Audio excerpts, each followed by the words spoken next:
Olá, muito boa noite para você. Começa agora o Aparecida Debate, um espaço para discutirmos os principais assuntos do Brasil e do mundo. E hoje vamos falar sobre alienação parental. A gente sabe que a relação entre pais e filhos muda depois de uma separação. Em alguns casos, esse laço familiar é respeitado, mas em outros não.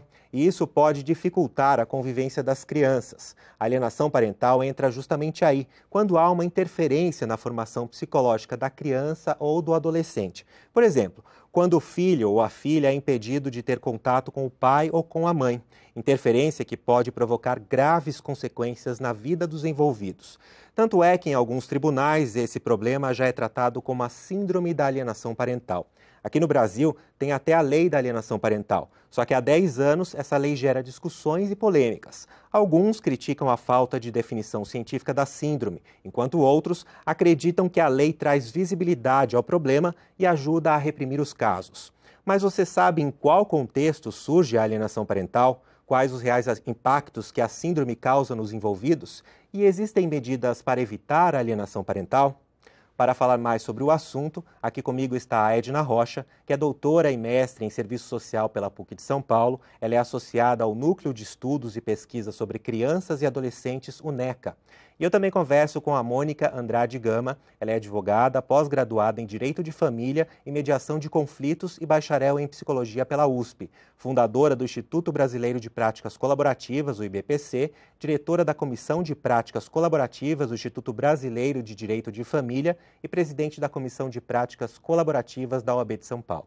Olá, boa noite, bem-vindas aqui ao Aparecida Debate. Obrigada. A gente começa sempre o nosso programa ouvindo a opinião das pessoas na rua. E aí a Gabriela Leite foi lá para ouvir essas pessoas. Vamos acompanhar aqui?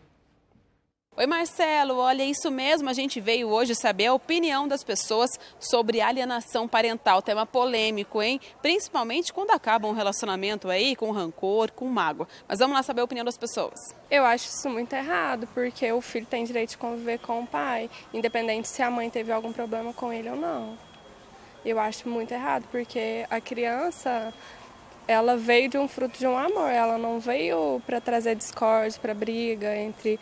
O problema é que eles têm que resolver entre si, não colocar a criança no meio, né? O amor da criança tem que ser maior, tanto dos dois lados. Os dois têm que se unir para saber, para não prejudicar a criança mais tarde. Você conhece alguma história assim, de alguma amiga ou de algum conhecido que não deixa que a criança veja, ou então, por exemplo, fala alguma coisa para a criança para, sabe, criar uma rixa, até mesmo os avós, alguma coisa nesse sentido? Isso, é concunhada minha, né? Ela... Não, é sobrinha até do meu marido, sabe? Ela faz, ela tem um tanto de filho, cada um é de um pai, sabe? Assim, agora ela tem 5 filhos, sabe? Mora tudo com ela, sabe? Mas só que ela não deixa os pais aproximar deles, sabe? E você não acha isso certo? Eu acho isso muito errado, sabe? Acho que teria que ter o vínculo, né, o pai, mesmo? Eu acho que tem que fazer mais aproximação dos dois, de ficar um vínculo familiar, sabe? O vínculo familiar permanecer. Isso que é importante. Mesmo que o casal seja separado, o importante é ter esse convívio aí. Convívio, que isso faz parte da família, faz parte da família. Pois é, a gente viu a opinião das pessoas e as pessoas, se elas não viveram e vivenciaram isso, elas conhecem alguém próximo ou da família ou de amigos, né? Mas o que é de fato alienação parental e qual o contexto que ela surge? Então, a alienação parental, né, na verdade, ela, aqui na legislação brasileira, ela não é reconhecida como síndrome, mas como ato de alienação parental. Então, a alienação parental, a lei define como a interferência psicológica, né, em crianças e adolescentes cujos pais vivenciam o processo de separação e um deles acaba tentando interferir na convivência familiar dessa criança, não só com o pai ou com a mãe, mas também com a família, né? Avós, tios, enfim. Inclusive outros familiares também são reconhecidos na lei como pessoas que podem causar essa interferência, né? Mas como assistente social, eu acredito que ela vá além do psicológico também, né? Porque tem a ver com a questão das relações sociais, né? Com o direito à convivência familiar e comunitária das crianças e adolescentes. Mônica, e quais as práticas que caracterizam a alienação parental? Assim como a Edna, vim com ela no carro, ela me deu uma aula de alienação parental, porque ela é doutoranda no tema. Eu não tenho essa expertise toda, mas vejo isso no meu dia a dia acontecer o tempo inteiro. Na verdade, a gente percebe que os atos de alienação parental, que são qualificados na lei, que são descritos na lei, eles são bastante característicos. Então, uma eventual desqualificação do outro genitor.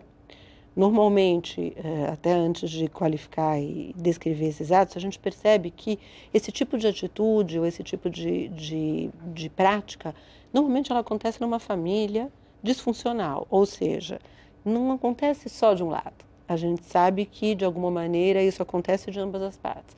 Existe, obviamente, casos onde a prática é muito mais presente em um dos lados, mas, via de regra, é uma via de mão dupla e ambos acabam, de alguma forma, contribuindo para aquilo acontecer. Porque a família é sistêmica, ou seja, é um sistema defeituoso, um sistema deficiente acaba trazendo esse tipo de prática. Então, seria desqualificação do outro genitor, afastamento do outro genitor. Então, uma atitude, por exemplo, super característica é marcar atividades extracurriculares no dia da visita do outro genitor. Isso pode acontecer tanto do parte do pai ou da mãe. A gente vê até pelos depoimentos que trouxeram que eles falam normalmente já vão para a figura masculina, né? Então que a mãe que aliena, a mãe é alienadora.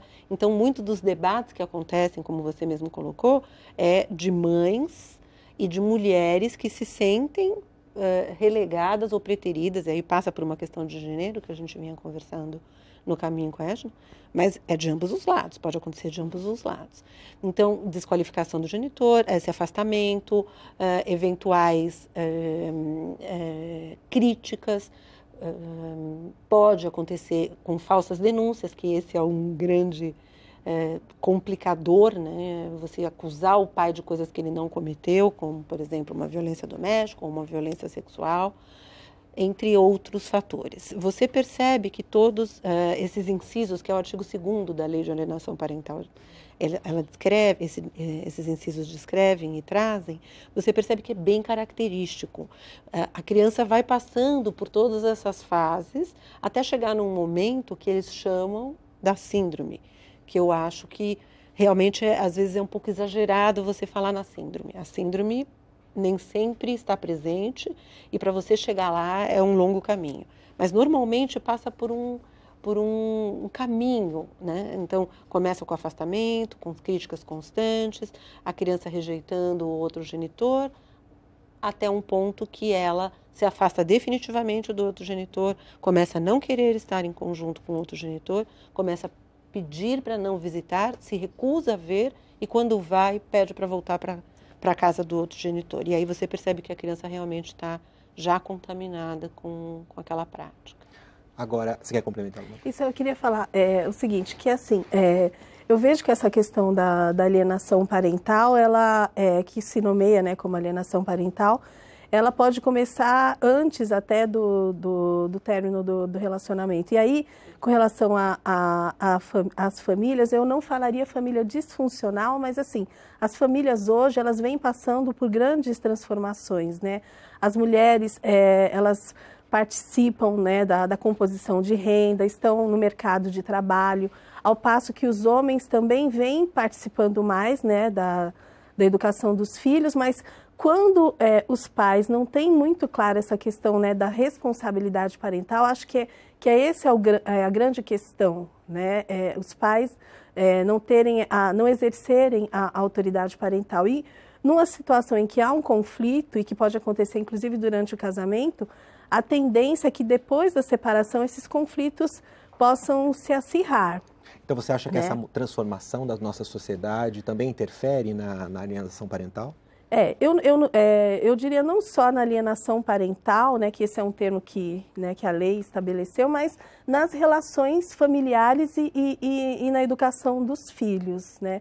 Eu vejo que, como ela colocou essa questão de gênero, ela tem um ponto importante também, né, porque, de certa forma, a lei não foi criada, né, para prejudicar as mulheres como tem esse debate, né, essas polêmicas que causam, mas acaba, sim, no meu ponto de vista, né, pelo que eu pude observar na minha pesquisa, acaba recaindo sobre as mulheres, né? Então, na medida em que essa lei, quando aplicada, se não tivesse amplo olhar, né, na hora de, por exemplo, eu como assistente social, vejo que as perícias, tanto psicológicas como sociais, elas têm uma importante contribuição, né? Mas é, sobretudo, importante o profissional acho que está aberto para essas questões que a gente tem observado nas mudanças sociais e que afetam as famílias, né? E eu vejo que, assim, essa questão das características, né, da caracterização que a lei estabelece como sendo possíveis atos de alienação parental é uma outra questão também que os pais, que são, né, pais e mães acusados de alienação parental, acabam questionando, né, quando das avaliações, né? E até porque, como vocês já falaram, não é só praticada pelo pai ou pela mãe, pode ser pelo avô, pela avó, alguém da família ou quem tem a guarda, né? É isso mesmo. Ou por todos, né? Na verdade, pode ser por um pai ou por uma mãe, complementado pelo cunhado, que complementado pelo sobrinho, né? É um sistema, é isso que eu falo, a família é um sistema. E quando eu falo em disfuncionalidade, eu nem falo no termo psíquico da coisa, né? Eu falo em disfuncionalidade num termo genérico. Então, disfuncional no sentido de comunicação, quer dizer, isso não se estabelece num casal ou numa família onde existe uma funcionalidade, tanto do ponto de vista psíquico, quanto do ponto de vista social, psicológico, comunicacional, principalmente. Mas eu falo muito para os meus clientes. No fundo, a alienação acontece, exatamente como a Edna colocou de uma maneira perfeita, antes do fim do relacionamento. É super comum, e a gente que vive relacionamentos duradouros de casais, eu sou casada há 20 anos, tenho um filho, é normal a gente falar, mas seu pai também fez isso. Quando a gente vê, naturalmente, às vezes a gente coloca algumas coisas. E a gente tem diferenças educacionais em relação a educar os filhos, em relação a como se posicionar em relação aos filhos. Então, isso já aparece antes. Se já aparece antes e as partes acabam, de alguma maneira, lidando no casamento, no fim do casamento, isso se acirra. E aí a comunicação ficou truncada, porque normalmente esse casal que era conjugal e que virou parental, porque eles não deixam de ser um casal. Eles continuam sendo casal, só que não conjugal, parental. Laço, né? E a família continua existindo, só que não no formato anterior. E aí é exatamente o que ela falou, essa evolução da sociedade, essa evolução dos conceitos de família, com famílias duplas, tríplices, com nós, tu, eles, filhos de famílias compostas e famílias homoafetivas e etc. e tal, você tem uma gama de situações onde o mundo tem que aprender a lidar com isso. Só que nossa cultura ainda não está totalmente preparada. Então, esse tipo de novo, muito entre aspas, disfunções acontecem. Que você não chame de alienação parental, porque esse é um termo discutível, mas que você chame de atitudes de desmoralização, ou de afastamento, ou de dificultar o exercício do poder familiar pelo outro genitor, que você chame do que for, essas atitudes acontecem naturalmente e elas começam a vir antes do fim do casamento e elas se acirram após o fim do casamento. Então, a importância de você trabalhar bem, de alguma forma, esse final desse relacionamento, porque essa família, apesar de não ser mais no formato anterior, ela vai continuar sendo, só que num novo formato. E um outro ponto também importante é que aqui a gente está falando assim de famílias, né, que casaram e se separaram, sendo ou não legalizada, né, formalizada, melhor dizendo, a união, é. mas a gente também tem outras situações hoje, né, das pessoas que se relacionam, nem convivem juntos e têm filho planejado ou não, né, ou seja, são pais que nunca tiveram uma conjugalidade, mas que são, né, são um casal, né, casal parental, né, e isso também não tem a ver com casamento, exatamente, com a parentalidade. E isso também atravessa, né, essas situações e não diria que a maioria, mas eu acho que hoje tem uma parcela importante também, né, de pessoas não casadas legalmente, mas que também estão buscando a justiça, né, para poder, exatamente, para poder buscar os seus direitos junto à justiça, né, e aí eu acho que essa é a grande questão, quando conflitos familiares e relações familiares são judicializados, né, porque aí torna um outro percurso, né. Então, se os pais tivessem, claro, essa questão da responsabilidade parental, independente de serem ou não casados, né, durante o casamento e no fim do casamento, essas questões de alienação parental e guarda compartilhada, que embora não seja aqui o tema, mas também, né, atravessa de certa forma, eu acho que eles conseguiriam lidar melhor com essas situações e evitar a judicialização dos conflitos familiares. Até você entrou na questão da guarda compartilhada, eu queria perguntar isso para vocês. Vocês acham que a guarda compartilhada já é lei no Brasil desde 2008, né? Vocês acham que isso colabora para que não haja mais alienação parental?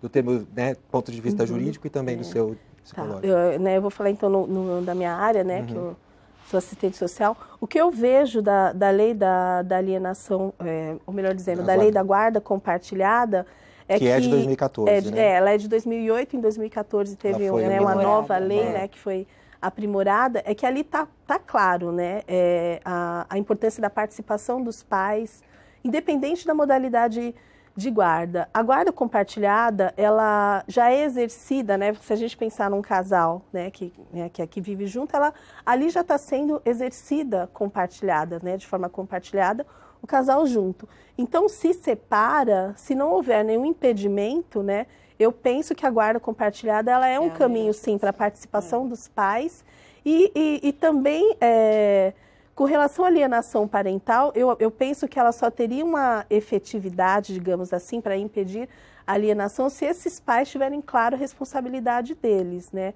Porque é preciso que as pessoas olhem a partir dos interesses, né, do direito da criança. O direito da criança à convivência familiar e comunitária, ele já está previsto na Constituição Federal, no Estatuto da Criança e do Adolescente, nós temos o Sistema de Garantia de Direitos, a Doutrina da Proteção Integral, temos o Plano Nacional de Convivência Familiar e Comunitária. Tudo isso já faz, né, já está ali preservado o direito da criança a conviver com ambos os pais, com a família e conviver em sociedade, né? Então, nesse aspecto, a guarda compartilhada ela pode sim, então, fazer valer todos esses direitos, desde que esses pais tenham claro, né, a importância, né, a responsabilidade parental, digamos assim. Como você vê isso, Mônica, da guarda compartilhada? Da mesma forma que a Edna, mas complemento com algumas coisas. A questão da lei de 2014, ela também não só trouxe, digamos, um aprimoramento, mas uma complementação, e ela tornou obrigatória a guarda compartilhada. É bom? Até certo aspecto, sim, e até certo aspecto, não. Como tudo na vida, né? Tem o ônus e o bônus. A guarda compartilhada, ela é muito boa se os pais, de fato, se responsabilizam pelo compartilhamento da guarda. E isso, compartilhamento da guarda, não quer dizer compartilhamento de residência. Quer dizer compartilhamento de responsabilidade e de convivência, né? Então, na verdade, o pai, a mãe, eles têm que se responsabilizar igualmente pela educação, pelos deveres, pelos direitos, pela convivência, pela educação escolar, religiosa, o que for. Então, se você impõe uma guarda compartilhada num casal que não consegue se entender, é bom? Pode ser. Isso, no Rio de Janeiro, por exemplo, eles começaram a pôr a guarda compartilhada como um pressuposto, mesmo em casais que estivessem em um forte litígio. Por quê? Com a guarda compartilhada, eles eram obrigados a conversar. Eles tinham que compartilhar aquelas decisões. A guarda exclusiva, às vezes, ela pode funcionar em alguns momentos, perante alguns aplicadores do direito, vamos dizer assim, tanto advogados, quanto juízes, quanto promotores, quanto, né, estou falando isso de uma forma geral. Isso pode funcionar como uma arma, às vezes. Então, eu tenho a guarda exclusiva, eu resolvo. Não é assim. Mesmo com a guarda exclusiva, o outro pai, o outro genitor, tem o direito e o poder familiar e pode interferir. Só que a compartilhada, ela traz uma responsabilidade, ela traz um termo ali, uma coisa ali escrita que traz imbui um pouco os pais. Mas de nada adianta você ter no papel compartilhada se os pais de fato não se responsabilizarem. Eu queria entrar um pouquinho mais nessa questão da lei da alienação parental. Ela é desde 2018. Eu queria que vocês me passassem um balanço do que era antes e como ficou depois dessa lei. E por que ela é tão polêmica? Na verdade, 2010. 2010, desculpa, 2010. 2010. Então, essa lei, ela surgiu, assim, não vou dar todo o histórico, mas ela surgiu. Acho que a Edna pode até explicar um pouco mais do histórico, mas ela surgiu para caracterizar exatamente esses atos de alienação. E a proteção que era dada antes dessa lei era uma proteção genérica, baseada na Constituição Federal, então direito da criança, de convivência familiar, direito da criança da dignidade humana, todos os direitos constitucionais ligados à criança, adolescente. Quando eu falo criança, eu estou também incluindo adolescente. O próprio Código Civil e Código de Processo Civil, que traziam algumas disposições que falavam também do direito da criança a ter uma vida saudável e digna com ambos os pais e com a família, mas era uma proteção, no meu ponto de vista, e aí nisso eu posso diferir em alguns pontos de algumas outras opiniões, era uma proteção um pouco mais genérica. A lei, ela trouxe uma definição e uma caracterização desses atos, que ela descreve os atos de uma suposta alienação parental. Então, eu acho que ela foi um avanço nesse sentido. Mas, ao mesmo tempo, ela trouxe também muitos problemas. No meu ponto de vista, problemas relacionados à aplicação da lei, não especificamente da lei.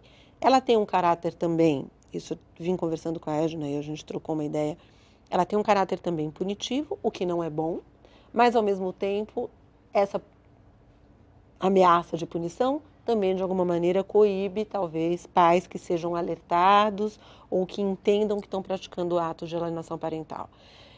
Quando isso vem à tona, os pais, e isso vem dentro do judiciário, de alguma forma, com uma ação ou alguma demanda que traga luz à utilização dessa lei e utilize essa lei dentro dessa demanda, de alguma maneira o juiz tem instrumentos ali para interferir e para tratar aquela questão dentro do judiciário.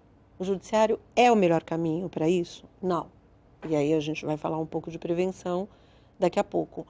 O ideal seria resolver esse problema antes de precisar utilizar a lei ou antes de chegar no judiciário. O judiciário é um problema, este é um problema que é multidisciplinar, é um problema subjetivo. A lei, ela objetiva problemas que são, na verdade, subjetivos, né? Eu nunca exerci a psicologia, mas tenho formação em psicologia e a gente acaba vendo isso no dia a dia. 99% dos problemas familiares, além da alienação, incluindo a alienação, são problemas subjetivos. Então, a subjetividade tem que estar presente e a multidisciplinaridade tem que ser a regra.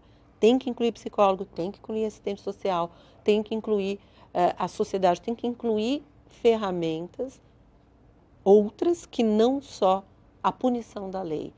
Então, a lei, para mim, trouxe luz ao problema, trouxe definições, foi razoavelmente benéfica nesse sentido, mas ela precisa ser melhor aplicada.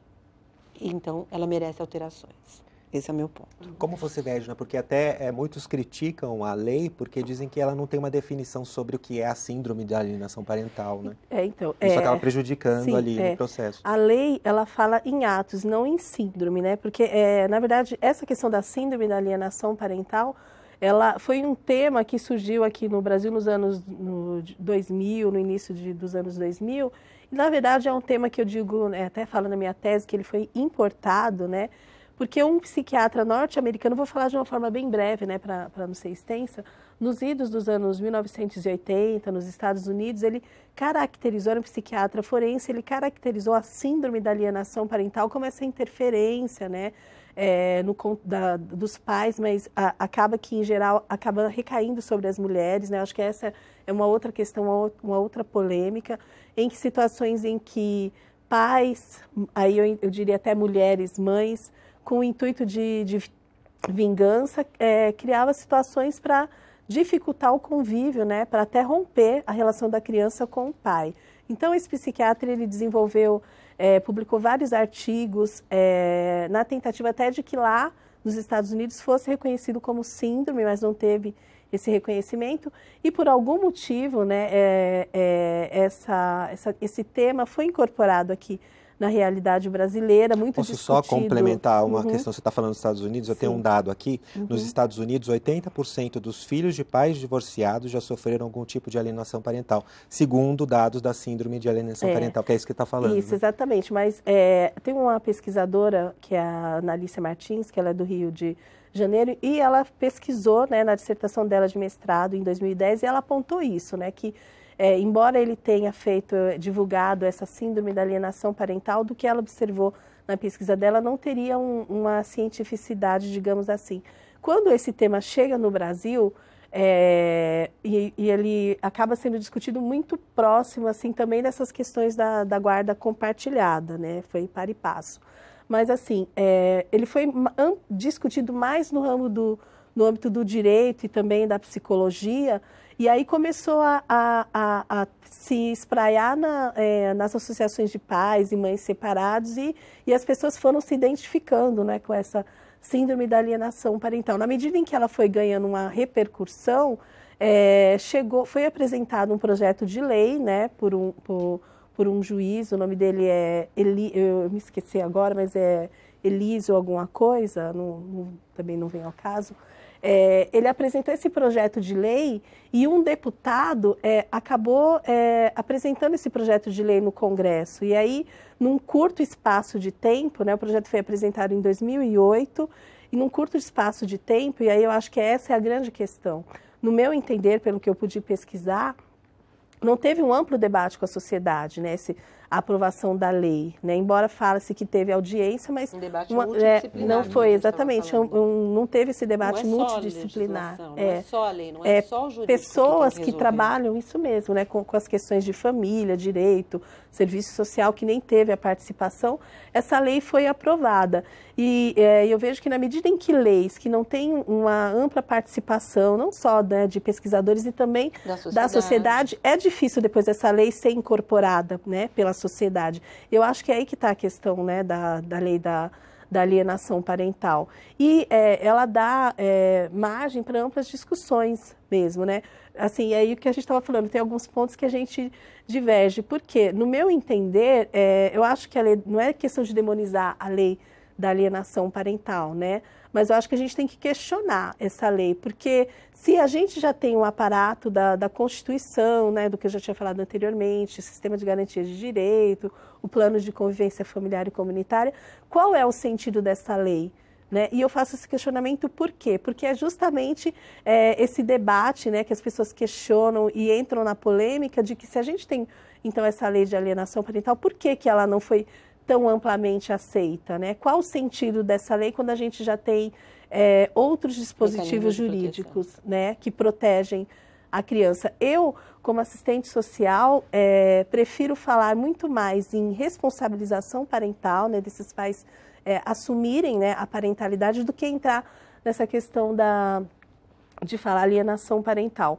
Outros pontos importantes também que cabe, né, nessa discussão da lei é sim pensar na questão de gênero, pensar nas questões de violência, né, violência doméstica, abuso, sim, né, não são todas as situações que chegam para a gente de fato como alienação, né, que se concretiza a questão, né, se confirma ou não o abuso, né, e inclusive nós, enquanto assistentes sociais, a gente nem tem esse condão de apontar, assumir, né, de colocar ou não abuso sexual ou não alienação parental. E esse é um grande problema, porque, na verdade, o que acontece com essa lei? Então, ela virou ela pode ser usada também, por exemplo, numa disputa conjugal. Então, isso é uma das essa que é a grande questão. Na verdade, essa lei, de novo, voltamos para aquela questão que eu coloquei no começo. O que dá problema na lei não é só alguns termos específicos da lei ou um ou outro inciso ali que está infeliz e que, no meu ponto de vista, deveria ser modificado ou, no mínimo, complementado e melhor esclarecido. Eu acho que o problema principal, e isso a gente é totalmente de acordo, eu e a Edna, o problema principal da lei está na sua aplicação, na sua real eficácia. Porque quando você traz luz ao problema da alienação, e da alienação, como a gente diria, atos de alienação, que a gente chama de alienação, mas que são atos contra o poder familiar, quer dizer, digamos que a gente não usasse o termo alienação, mas a gente está usando de uma forma mais exemplificativa, inclusive. Quando a gente traz luz a esse problema, a gente tem que trazer luz e resolver. Então, a lei, ela traz luz, mas na hora de resolver, ela não tem, talvez, um procedimento nela ou instrumentos que possam efetivamente dar eficácia a alguns pontos. Não adianta você trazer luz e não ter um trabalho multidisciplinar depois, que o judiciário, muitas vezes, não tem condição de prestar. Ou seja, é impossível o judiciário prestar uma assistência multidisciplinar como ela deve, porque é uma demanda enorme.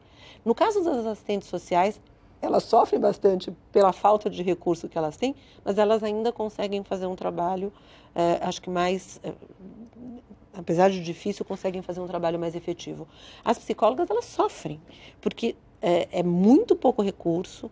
Normalmente, quando você entra com uma ação ou uma demanda de alienação parental, você vai ter uma perícia daqui a um tempo.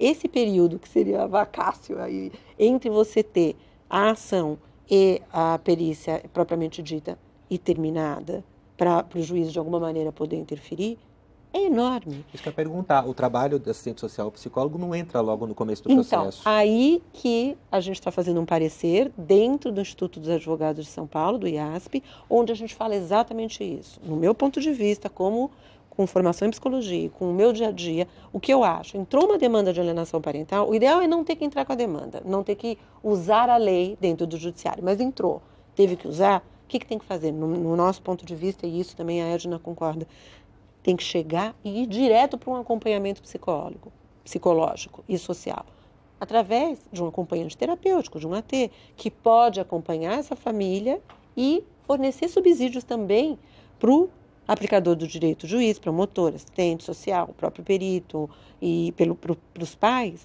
Então, a gente estava comentando de casos onde os pais entraram com a demanda, o pai ou a mãe, e no meio desse trabalho da perícia, a própria pessoa que estava, de alguma forma, praticando esses atos de alienação, se ligou, porque ela não percebia, porque muitas vezes pode ser inconsciente.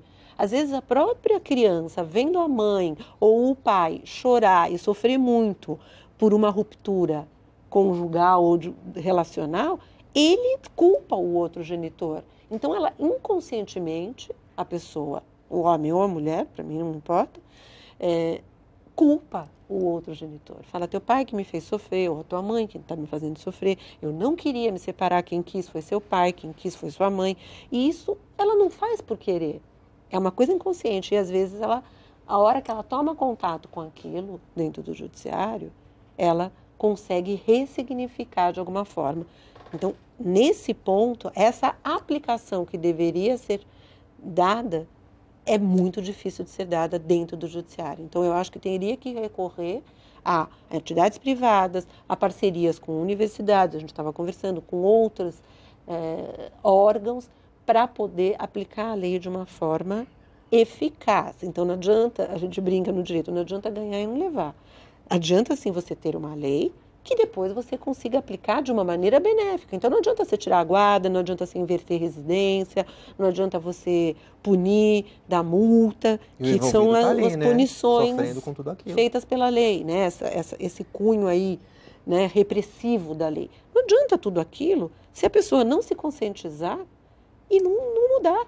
Então, o principal ali é a mudança. E aí vem a questão da prevenção. Do meu ponto de vista, o que tem que acontecer? Então, isso que eu quero... A gente está falando da lei, né? Só para dar uma clareada, para todo mundo entender o que é a lei da alienação parental. Apesar dessas críticas, também traz a visibilidade ao problema. Mas quais são as medidas de prevenção para que a gente evite a alienação parental? No meu ponto de vista, do ponto de vista legal e do ponto de vista de lidar com a questão, é você trabalhar a relação, e aí vamos usar como parâmetro uma relação, né, aquela coisa normal e corriqueira do dia a dia, de pai e mãe casados, ou de um casal homoafetivo casados que têm uns filhos.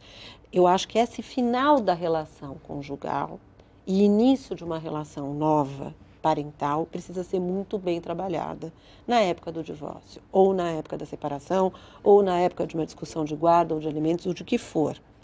Porque trabalhando bem esse final de relação e fazendo com que esse casal consiga aprender a virar um ex-casal conjugal, mas virar um bom casal parental, isso é solucionado. Isso também é trabalhar com a família, porque os agentes terciários ou secundários que a gente fala interferem muito.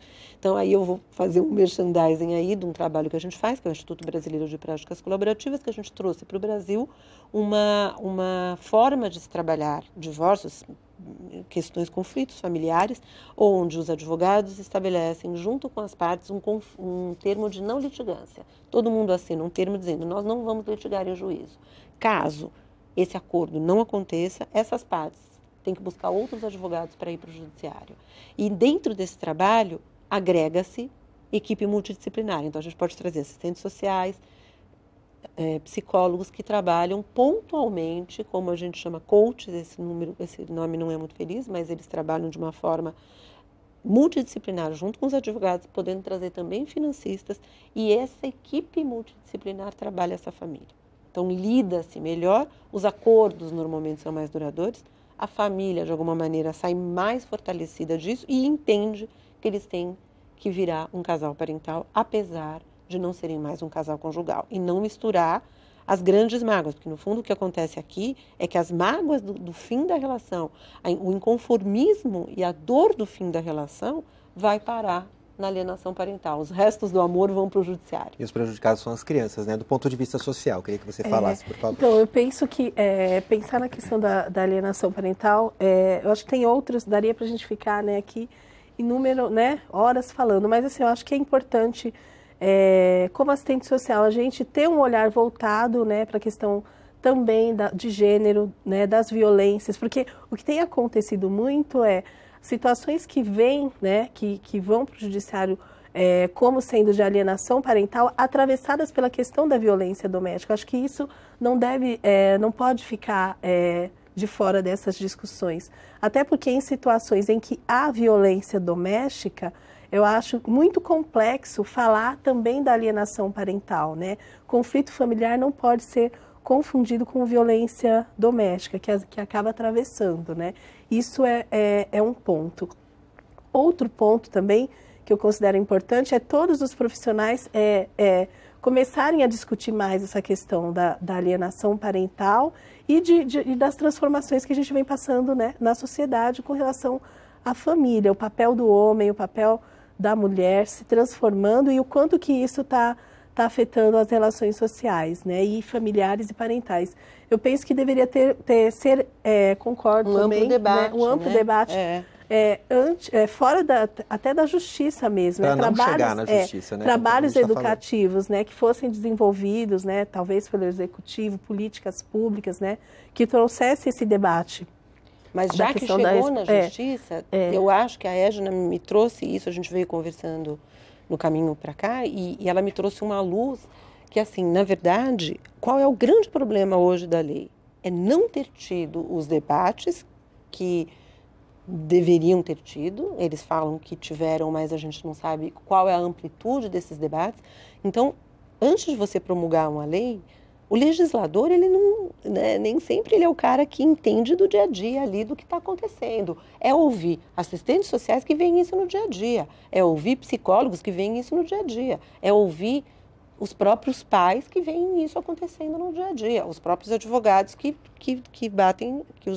os clientes batem na porta pedindo socorro. Quer dizer, se você não põe a sociedade como um todo para debater, vem uma lei que acaba, às vezes, não tendo a eficácia e a amplitude que ela deveria ter. Eu não sou a favor da revogação da lei, eu sou a favor de uma modificação, principalmente do ponto de vista procedimental, ou seja, trazer cada vez mais presente a figura do profissional, assistente social, do psicólogo, a multidisciplina. Quem vai resolver o problema não é o advogado e nem o juiz. Quem vai resolver o problema é sim a assistente social, é sim a psicóloga, é, na verdade, a parte subjetiva e não a objetiva da lei.